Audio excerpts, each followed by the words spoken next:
Have you noticed that circumstances, whether they're in your life or in the world, have seemingly gotten worse recently? Maybe a lot worse for some people. Well, that's because a lot of times things actually have to get worse before they get better. Hi, I'm Julia. Welcome back to my channel, or welcome to my channel if you're new here. Something that I have really been noticing within myself, but also just reflected out in the world, because as above, so below, as within, so without, my negative patterns as well as the world's negative patterns have seemed to really have gotten worse or increased or become a little bit more unbearable. And I believe that's for a few reasons. One, sometimes we don't realize what's going on underneath the surface until it gets brought up and triggered, and then we can be like, oh wow, I didn't realize it was really that bad all along. And then we can actually make the changes to make it better because now we're aware. Or it could be because our ego, or the collective ego, is still trying to hold on and give it one last grip while everything is truly dissolving. Which both cases are valid, and I've experienced both of them for sure. But the one that I'm noticing the most is the second one, where it's like you're so ready to let go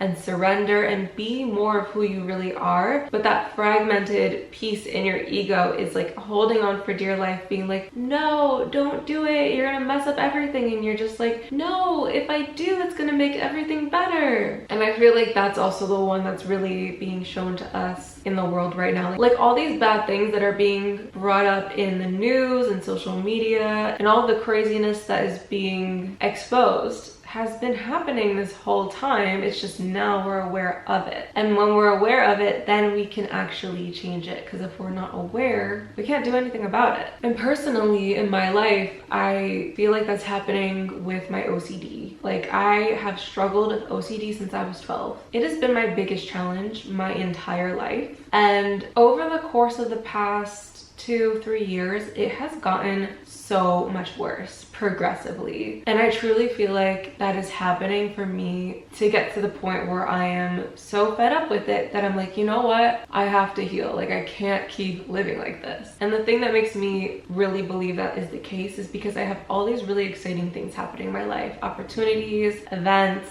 trips, holidays that are all happening, and the OCD part of me is like, don't do it, it's bad, don't do it. But then the deeper part of me, the part of me that's like really who I am, is like, no, this sounds so fun, this sounds so great, this is exactly what I've been manifesting this whole time, this is exactly what Julia needs to experience. And as these things come up, the negative ego OCD part of me freaks out even more and is like trying to hold on even harder, and it's like there's a war in my mind. And I feel like I see this in a lot of individuals right now who are ready to let go of the part of them that's holding them back, but that part of them holding them back is like gripping on tighter because they're really ready to let go. And same with the world right now, especially this country, the United States. Like, I don't know what's gonna happen, but it seems like the part that's like the negative ego part is really gripping on right now, while everyone is like, we're ready for peace, we're ready to let go, we're ready to live better lives. It's pretty crazy, and I don't know the answer or the solution to letting us fully let go. I just know I've experienced this before, and I talk about my past of having an eating disorder on here a bunch, and my struggle with OCD. I no longer struggle with an eating disorder. I still struggle with OCD, clearly, but I know right before I healed it, it really was very intense. Like, I had to get to a place where I was like, I can't live like this anymore. And then I finally surrendered and let go, and was not healed within that instant because it took years for my body to catch up and heal, but my mind was healed within that instant that I decided, okay, we're not doing this anymore. And I think that's going to be the case with my OCD as well. And for a lot of us, it's just making the decision, okay, we're not doing this anymore, and committing to it. And then once we do that, everything else aligns. Things, people, opportunities, all that stuff comes into our life to bring us to where we need to go, who we need to be. But we have to decide to fully let go and fully be. And if we don't, then we're gonna keep repeating this pattern again and again, literally until we die. Because that is what the negative ego does. That is what our fear does to us. It will bring us to our death. Probably a lot sooner than we're meant to if we don't let it go. Or if it doesn't necessarily bring us to our death sooner, it will cause us to live in suffering. But ultimately, it is our choice to heal, and no one can make us. We have to choose to do so. We have to choose to want better for ourselves and for everyone and everything around us, because when we actually take care of ourselves and love ourselves and heal ourselves and give ourselves the opportunity to step into those best versions that we could be, that energy, that light reflects to everyone and everything in our reality, and they experience our energy from that place, which can then cause them healing and them positivity in ways that they weren't getting from us before. And really what they say is, if you want to change the world, change yourself. You can't change anyone else, but you can change you. And when you change you, everything else has to change around you. Because again, as we said earlier in this video, as above, so below, as within, so without. When we make changes within, they also change without. When we make changes without, they also change within. It all goes hand in hand. Literally everything in our existence is connected, and the reason why everything is connected is because we are all one. We are all one being that is being expressed in these fragmented pieces. Every drop in the ocean is still a part of the ocean, and without every drop in the ocean wouldn't be the ocean. Now let's take it to our dreams. Our dreams are these little versions of reality that are projected out from our mind that we experience when we go to sleep. Everyone and everything in our dream is us. It's just a piece of our mind, ideas, whatever, subconscious, being played out in dream form. So if we think about it in this waking life, it is all the one consciousness, the one energy, the God, the source, the universe that is projecting out the story of this reality, this dream, this waking dream. So we are all one. We are all a part of that consciousness that is projecting the dream out. So if you really think about it, everyone in your life is also another version of you, another piece of you. And not,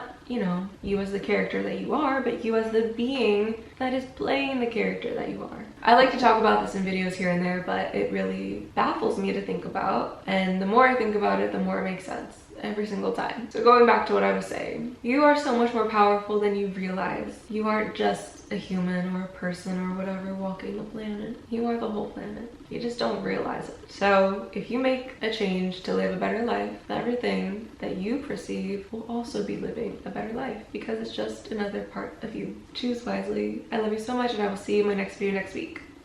Bye.